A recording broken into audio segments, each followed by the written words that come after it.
নমস্কাৰ বন্ধুসকল, স্বাগতম জনাইছোঁ জবছ ফৰ আছামৰ এটা গুৰুত্বপূৰ্ণ ভিডিঅ'লৈ। বন্ধুসকল, আমি আজি এই ভিডিঅ'ত আলোচনা কৰিম PM কিষাণৰ 19 নম্বৰ কিস্তিত যদি আপোনালোকে লাভ কৰা নাই, যদি আপোনালোকে 19 নম্বৰ কিস্তি লাভ কৰিব বিচাৰে তেতিয়াহ'লে আপোনালোকে কৃষক ৰেজিষ্ট্ৰেশ্যন কৰিব লাগিব নাই। যদি আপোনালোকে এতিয়ালৈকে কৰা নাই কেনেদৰে কৰিব পাৰিব, লগতে ইয়াৰ কি ডকুমেণ্ট প্ৰয়োজন হ'ব, PM কিষাণৰ 19 নম্বৰ কিস্তিৰ লগত ইয়াৰ ৰিলেটেড আছে, সেই গোটেইখিনি বিষয় আমি এই ভিডিঅ'ত বিতংভাৱে আলোচনা কৰিম। মনত ৰাখিব, আগন্তুক সময়ত কৃষি বিভাগৰ যিকোনো আঁচনিৰ অধীনত সুবিধা লাভ কৰিবলৈ প্ৰতিগৰাকী কৃষকে কৃষক পঞ্জীয়ন কাৰ্যসূচীৰ অধীনত পঞ্জীকৃত হোৱাটো বাঞ্ছনীয়।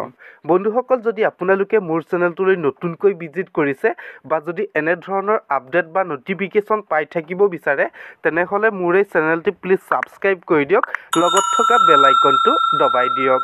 বন্ধুসকল, আজিৰ নটিফিকেশ্যনখন আহিছে জিলা কৃষি বিভাগ যোৰহাটৰ পৰা। ইয়াৰে কৃষক ৰাইজলৈ আপোনালোকৰ নটিফিকেশ্যন আহিছে। ইয়াৰে আপোনালোকৰ নটিফিকেশ্যনত উল্লেখ কৰা হৈছে, ইয়াৰ দ্বাৰা যোৰহাট জিলাৰ কৃষকসকলক জনোৱা হয় যে যোৰহাট জিলা প্ৰশাসনৰ অসহযোগত জিলা কৃষি বিভাগে জিলাখনৰ কৃষক নাম পঞ্জীয়নৰ বাবে কৃষি পঞ্জীয়ন প্ৰক্ৰিয়া ইতিমধ্যে আৰম্ভ কৰা হৈছে। বন্ধুসকল, যদি আপোনালোকে ফাৰ্মাৰ ৰেজিষ্ট্ৰেশ্যন কৰিব বিচাৰে তেতিয়াহ'লে আপোনালোকৰ ওচৰত থকা পঞ্চায়তৰ পঞ্জীয়ন কেন্দ্ৰত গৈ আপোনালোকে আবেদন জনাব পাৰিব। তাৰ কাৰণে আপোনালোকে কিছুমান ডকুমেণ্ট লৈ যাব লাগিব।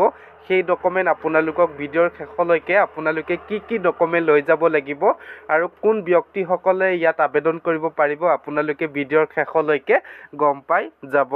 বন্ধুসকল, ইয়াতে উল্লেখ কৰা হৈছে, এই কৃষক পঞ্জীয়ন কাৰ্যসূচী যোৰহাট জিলাৰ কৃষি বিষয়া কাৰ্যালয়ত তিতাবৰস্থিত কৃষি মহকুমা বিষয়াৰ কাৰ্যালয়ৰ প্ৰতিটো খণ্ড উন্নয়ন বিষয়াৰ কাৰ্যালয়ৰ লগতে জিলাখনৰ প্ৰতিটো গাঁও পঞ্চায়তত সংস্থাপিত পঞ্জীয়ন কেন্দ্ৰত জিলাখনৰ কৃষকসকলে নিজৰ নামত পঞ্জীয়ন কৰিব পাৰিব।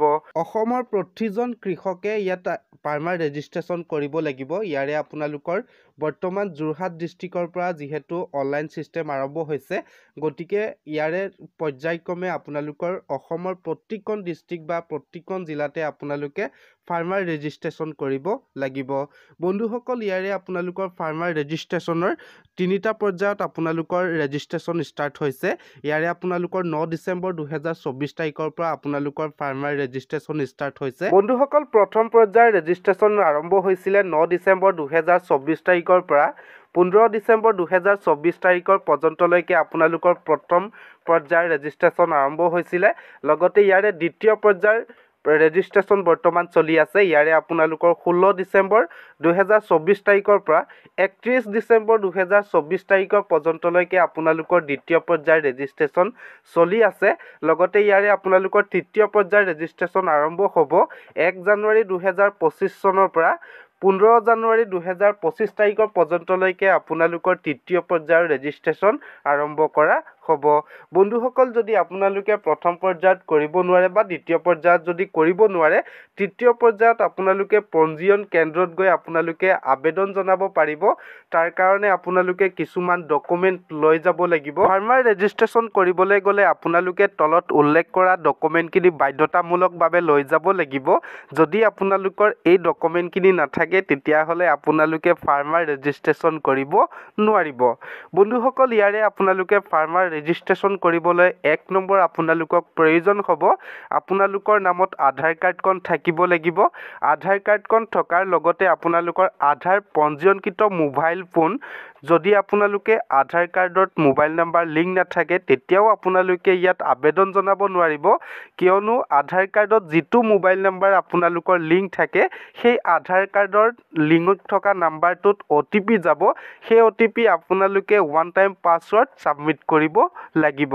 লগতে আপোনালোকৰ নিজৰ নামত থকা মাটিৰ জমাবন্দী আপোনালোকৰ নামত জমাবন্দী থাকিব লাগিব। যদি আপোনালোকৰ নামত যদি জমাবন্দী নাথাকে বা যদি আপোনালোকৰ ম্যাদী পট্টা নাথাকে তেতিয়াহ'লে আপোনালোকে ইয়াত আবেদন জনাব নোৱাৰিব। বন্ধুসকল, ইয়াৰে যদি আপোনালোকে জমাবন্দীত নাম থাকে লগতে যদি আপোনালোকৰ আধাৰ কাৰ্ড আছে, ফাৰ্মাৰ ৰেজিষ্ট্ৰেশ্যনখন আবেদন জনাব পাৰিব।